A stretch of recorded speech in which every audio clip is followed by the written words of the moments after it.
morning, students. Students, as you all know that we are continuing with our chapter number 4.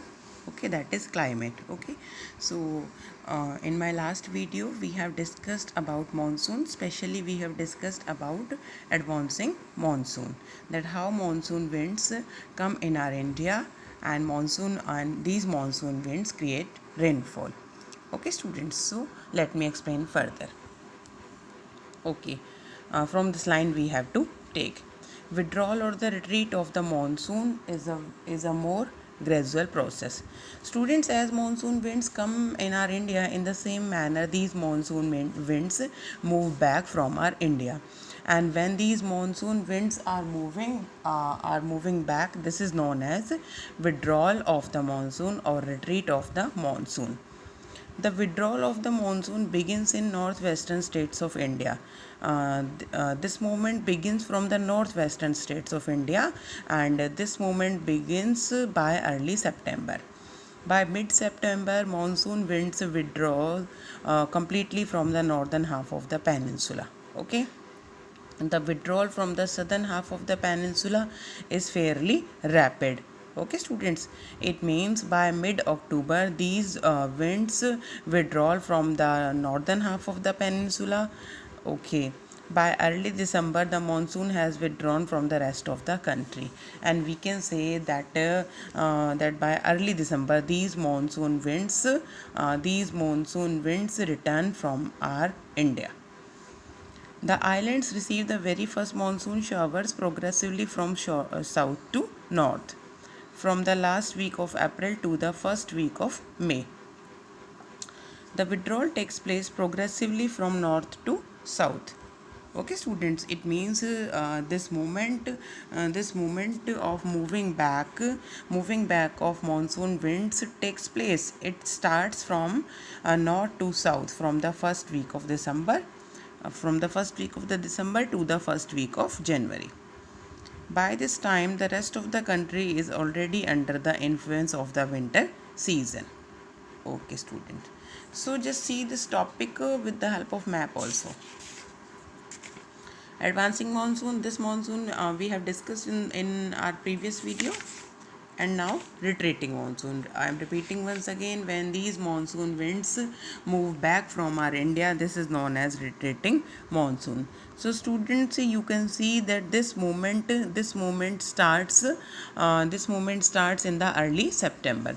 So you can see this line is equal to 1st September. Okay, it means this is the moving process of monsoon winds, and this is equal to 15 September, and this line is equal to 1st October, and this is equal to 15 October.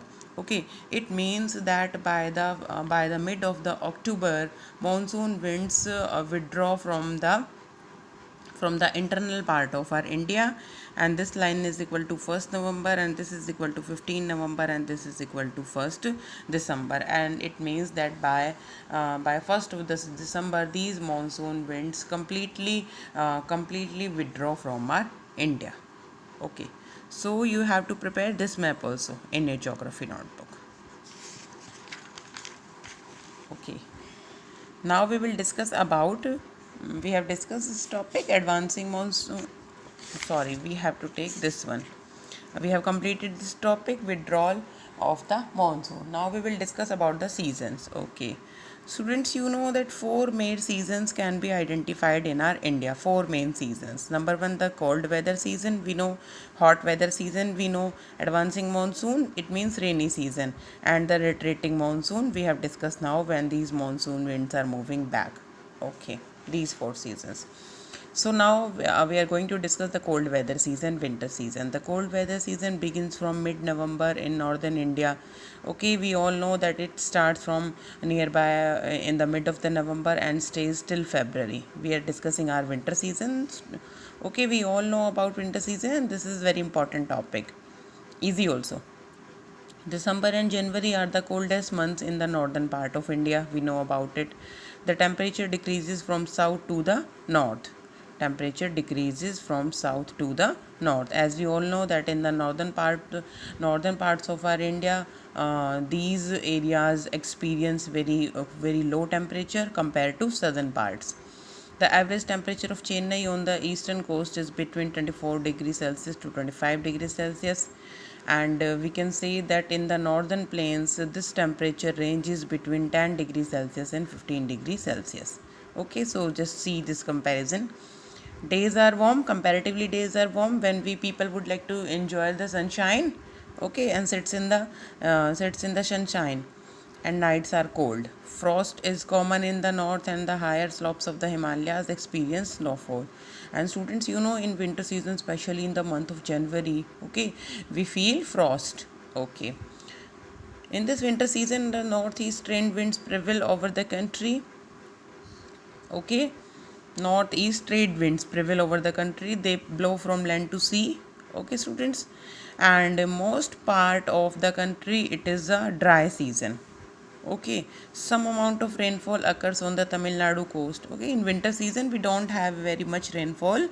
Sometimes coastal areas receive rainfall. If we will discuss about Tamil Nadu, then Tamil Nadu coast receives some amount of rainfall from these winds, and they blow from sea to land. Okay, students, in the northern, okay, just take this paragraph. A characteristic feature of the cold weather season over the northern plains is the inflow of the cyclonic disturbances. Okay, student, many times in the northern part of our India, we feel very speedy wind. Okay, and that is equal to cyclonic disturbances from the west and the northwest. These low pressure systems originate from the Mediterranean Sea.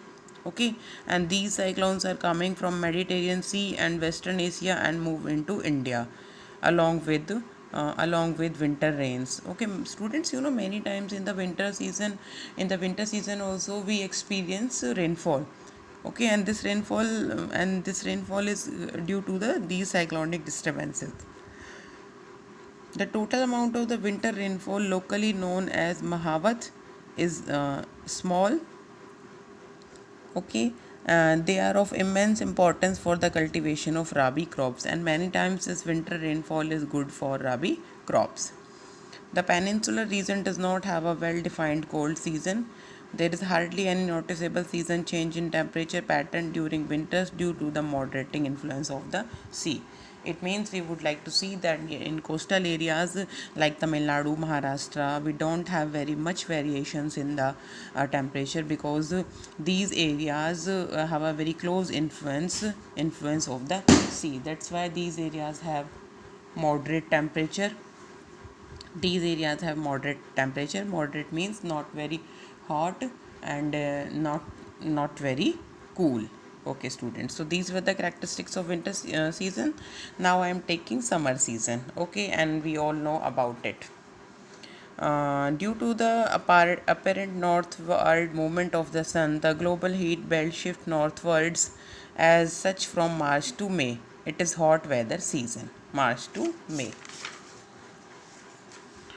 Okay, students, now see these lines also. The influence of the shifting of the heat belt can be seen clearly from temperature recordings taken during March-May at different latitudes. Okay, in March the highest temperature is about 30 degrees Celsius. Students, it means that in the month of March, we have highest temperature, that is 38 degrees Celsius, recorded on the Deccan Plateau. We are discussing the temperature in particular months. In April, temperature in Gujarat and Madhya Pradesh are around 42 degrees Celsius. Okay, students, 42 degrees Celsius in Gujarat and in Madhya Pradesh. In May, northwestern parts of the country, in peninsular India, temperature remain lower due to the moderating influence of the oceans. Again, I am telling to you that in peninsular India, like in the southern states, in Maharashtra, Tamil Nadu, Karnataka, etc., so these states have a low temperature compared to northern states, because of the touching of the seas. The summer months experience rising temperature and falling air pressure in the northern part of the country. Okay, towards the end of May, an elongated low pressure area develops in the region extending from the Thar Desert in Gujarat. Okay, in the northwest to Patna and Chota Nagpur Plateau in the east, okay, and southeast. Circulation of air begins to set around this trough. Okay, now we will also discuss the local features. A striking feature of the hot weather season is the Loo. Okay, students, Loo is the name of the hot wind prevailing in summer season. These are strong, hot, dry winds blowing during the day over the north and northwestern India. Students, you know, in summer months when very hot, especially in the afternoon time, very hot winds blow, and people would like to say that these are Loo, and we people also would like to stay in our homes. Okay, so these winds are Loo. Sometimes they even continue until late in the evening, and many times these winds continue in the evening time also. Direct exposure to these winds may even prove to be fatal. Dust storms are very common during the month of May in northern India. And students, we know in the months of May, June, July, we have very high storms filled with speedy winds. These storms bring temporary relief as they lower the temperature, and many times these storms decrease the temperature and may bring little light rainfall. This is also the season for localized thunderstorms associated with violent winds. Okay, students, and often accompanied by hail. So many times we people experience dust storms, okay, rainfall and hail also. In West Bengal, these storms are known as the Kal Baisakhi. Okay, in Bengal, these dust storms are known as Kal Baisakhi. And towards the close of the summer season, pre-monsoon showers are common, especially. Okay, pre-monsoon we have discussed in monsoon season in Kerala and Karnataka. They help in the early ripening of the mangoes and are often referred to as mango showers. Okay, and in this pre-monsoon showers in Karnataka and Kerala, our mangoes ripen. Okay, and many times these showers are known as mango showers. So students, this were the characteristics of a summer season. In this video, we will do this much only. Tomorrow, tomorrow on Tuesday, I will send you my next video, and that will be the last video of this chapter. Okay, students. Again, I'm repeating, that will be the last video of this chapter. Okay, and students, one more information I am giving to you today. I am sending you one more video, and that is related to the revision of chapter number 1, India size and location. Okay, students, because as you all know that school is going to conduct September exams, so revision is also necessary. Okay, and tomorrow on Tuesday we will complete our syllabus, the last video of this topic. Again, I am repeating, you have to attend this video also, and along with this video you have to attend one more video that is related to chapter number 1 that you have already done. Okay, students, thank you, students, have a good day.